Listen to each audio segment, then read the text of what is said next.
Hello everyone, my name is Chandan Singh and I am your English trainer. दोस्तों, किसी viewer ने पूछा था कि सर इवन इफ और इवन दो में डिफरेंस क्या है, किस सिचुएशन में हम यूज करेंगे। तो आइए देखते हैं दोस्तों। गाइज, इवन इफ को पहले समझते हैं। इवन इफ का मतलब क्या है? अगर इफ आ रहा है तो आप समझिए कि ये फ्यूचर कंडीशन को दिखा रहा है गाइज, यानी कि फ्यूचर में कुछ ऐसा होगा उसके बारे में है। अब ये हम तब यूज करेंगे जब हमें ये सोचना हो कि the result will not be affected by the condition. हम इफ करके, इवन इफ करके हम एक कंडीशन दे रहे हैं और हमें पता है कि ये कंडीशन भी होगा तब भी जो रिजल्ट है वो वही रहना है, ये बदलेगा नहीं। कैसे? मान लीजिए एक व्यक्ति है, वो बहुत कंजूस है। ओके, अब किसी ने बोला कि तू भले ही अगर फ्यूचर में तू अमीर भी हो जाएगा ना, तब भी तू कंजूस ही रहेगा, तब भी तू अच्छी चीजें नहीं खरीदेगा। इट मीन्स कि वो अमीर होगा, ये कंडीशन होगी, और उस कंडीशन से भी उसका जो रिजल्ट है वो अफेक्टेड नहीं होगा, उस पर कोई उसका इफेक्ट नहीं पड़ेगा। कैसे? वो कितना भी पैसा कमा ले, वो रहेगा कंजूसी। तो ये है सिचुएशन इवन इफ का। तो इवन इफ आप तब बोले जब आपको लग रहा है कि भले ही फ्यूचर में कुछ भी हो जाए, फिर ये चीज नहीं बदलेगा, ये ऐसे कैसे रहेगा। मान लीजिए आपने दिमाग में कोई प्लान बनाया हुआ है कि भाई मैं, मान लीजिए आपको कहना है कि मैं एक्टर बनना चाहता हूं। अब आप कह रहे हो कि भले ही मेरे रिलेटिव्स मुझ पे हंसे, सारे लोग मेरा मजाक उड़ाए, मैं तो एक्टर ही बनूंगा। अब तो समझ रहे आप क्या है कि कंडीशन बेशक मजाक उड़ाने का हो जाए, लेकिन आपका रिजल्ट पहले से तय है कि आप एक्टर बनेंगे, तो वो बदलेगा नहीं, यानी कि उस कंडीशन का इस पे कोई इफेक्ट नहीं पड़ेगा। तो यहां आप इवन इफ का इस्तेमाल करते हैं, और जब भी आप इवन इफ लगाए तो आप प्रेजेंट इंडेफिनिट को दिखाइए, क्योंकि फ्यूचर में ये घटना घटेगी, अगर ऐसा हुआ तो जो मेरा रिजल्ट है वो ऐसे ऐसे रहेगा। तो ये जो इवन इफ वाला जो कंडीशन है, यहां पर आपको ध्यान देना होगा। यहां विल मत लगाइए, ये फ्यूचर इंडेफिनिट लगाइए, आप सॉरी प्रेजेंट इंडेफिनिट लगाइए, बेशक ये फ्यूचर जैसा साउंड करे। याद रखिए इस चीज को, ये कंडीशन है, जो रिजल्ट है उसे आप फ्यूचर इंडेफिनिट में दिखाइए, उसमें मॉडल्स लगा दीजिए, मे, कैन, जैसा है वैसा दिखाइए। कैसे?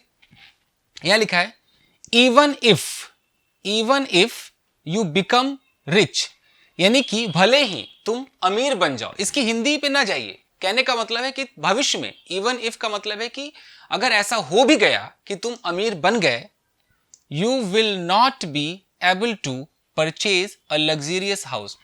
तुम कभी एकदम लग्जरियस हाउस नहीं खरीद पाओगे, बहुत ही बेहतरीन तरीके का घर नहीं खरीद पाओगे, तुम्हारा दिल बहुत छोटा है।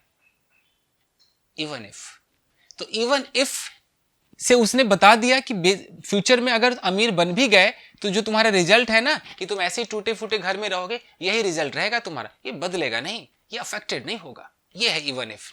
एक और देखिए, even if you go to gym, भले ही तुम जिम चले जाओ, you can't make your body, तुम अपनी बॉडी नहीं बना पाओगे। यानी कि तुम्हारी ऐसी कंडीशन है, भाई जिम जाओ या कुछ भी करो, तुम डिफरेंट खाना खाते हो, बहुत ज्यादा जंक फूड, फास्ट फूड खाते हो, तो तुम भले ही जिम चले जाओ, बॉडी नहीं बनेगी तुम्हारी। रिजल्ट तो तय है, रिजल्ट में फर्क नहीं पड़ेगा। तो ये है आपका इवन इफ। छोटा सा वीडियो है, 2 एग्जांपल्स मैंने यहां पर दिखाए हैं, बाकी आप समझ सकते हैं। अब आते हैं इवन दो पर। इवन दो का इस्तेमाल हम कहां करेंगे गाइस? इवन दो पूरे कंट्रास्ट को दिखाता है। इसका जरूरी नहीं कि फ्यूचर से हो, आप प्रेजेंट में भी कुछ ऑलरेडी है। मैं आपको समझाता हूं कैसे है। मान लीजिए कि एक लड़की है, ये मोटी है, ये फैट है, इसका वजन ज्यादा है। अब वजन ज्यादा है, ये पहले से तय है, ऐसा नहीं भविष्य में हो जाएगा, ये पहले से है। तो एक तरफ वजन ज्यादा है और दूसरी ओर देखें तो ये एक्टिव है, तो कंट्रास्ट हो रहा है। इवन दो का मतलब है कि एक जगह अगर आप बुराई है आपके अंदर, तो दूसरी जगह अच्छाई भी है, एक बैलेंसिंग हो रही है। तो बैलेंसिंग पे ध्यान दीजिएगा। ओके, अगर एक तरफ आप अच्छे हैं तो बुरे हैं, एक तरफ आप बुरे हैं तो अच्छे हैं, एक तरफ अगर आप मोटे हैं फिर भी आप एक्टिव हैं, तो अगर ये सब चीज हो रहा है, यानी कि आप बैलेंस करके चल रहे हैं, बैलेंसिंग है, तब आप इवन दो लगाएंगे। कैसे? Even though he is illiterate, यानी कि वो इलिटरेट है, वो स्वीकारता है, वो इलिटरेट है, वो अनपढ़ है, yet he runs a successful company, और इसके बावजूद भी वो एक सक्सेसफुल कंपनी को चलाता है। तो कंट्रास्ट देख रहे हैं, बैलेंसिंग देख रहे हैं।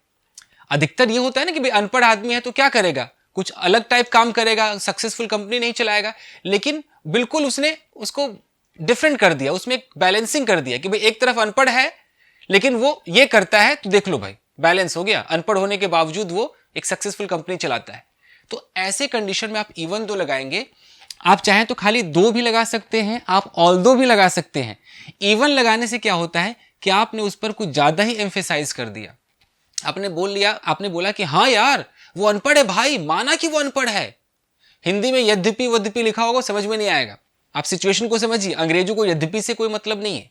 अंग्रेज ऐसे सोचते हैं कि भाई वो अनपढ़ है, उस पर पहले एम्फेसाइज करो, फोर्स करो कि वो अनपढ़ है। तो आप कह रहे हो even though he is illiterate yet, जब आप दूसरा उसका सेंटेंस बताएंगे, जब आप बैलेंसिंग करेंगे, तो आप या तो येट लगाएंगे या सिर्फ कॉमा लगाएंगे, या तो सिर्फ कॉमा या येट, दोनों नहीं लगाना है। मैं येट ज्यादा पसंद करता हूं, मैं येट लगा रहा हूं। Yet he runs a successful company, फिर भी वो सक्सेसफुल कंपनी चलाता है। अभी हाई स्टैंडर्ड में आपको येट नहीं मिलेगा, आपको कॉमा मिलेगा, तो आपकी मर्जी है, आप कैसे भी कर सकते हैं। Even though I scolded him yet he obeys me. अब आप कह रहे हैं कि आप किसी को डांटते हैं और उसके बाद भी वो आपकी बात मानता है, तो बैलेंस हो गया भाई। आप डांटेंगे तो उसे गुस्सा होना चाहिए, तो आप फिर कह रहे हैं इवन दो, उस पर एम्फेसाइज कर रहे हैं। Even though I scolded him, बेशक मैं उसे डांटता हूं, फिर भी येट ही ओबेज मी, वो मेरी बात मानता है। एक और देखिए, even though I am fat yet I am active, माना कि मैं मोटा हूं मैं मोटा, फिर भी एक्टिव हूं। तो ये है सिचुएशन। इसमें आप ऑलरेडी पहले से कुछ हैं, पहले से एक घटना घट चुकी है, कुछ हो चुका है, और फिर दूसरा सेंटेंस ऐसा होगा जो उसको बैलेंस कर देगा दोस्तों। तो यही था छोटा सा डिफरेंस। आई होप आपके समझ में आया होगा। तो मिलते हैं अगले वीडियो में। Till then take care, keep practising and have fun. अगर आप चाहें तो इसका एक स्क्रीनशॉट ले सकते हैं फ्रेंड्स। Thank you guys.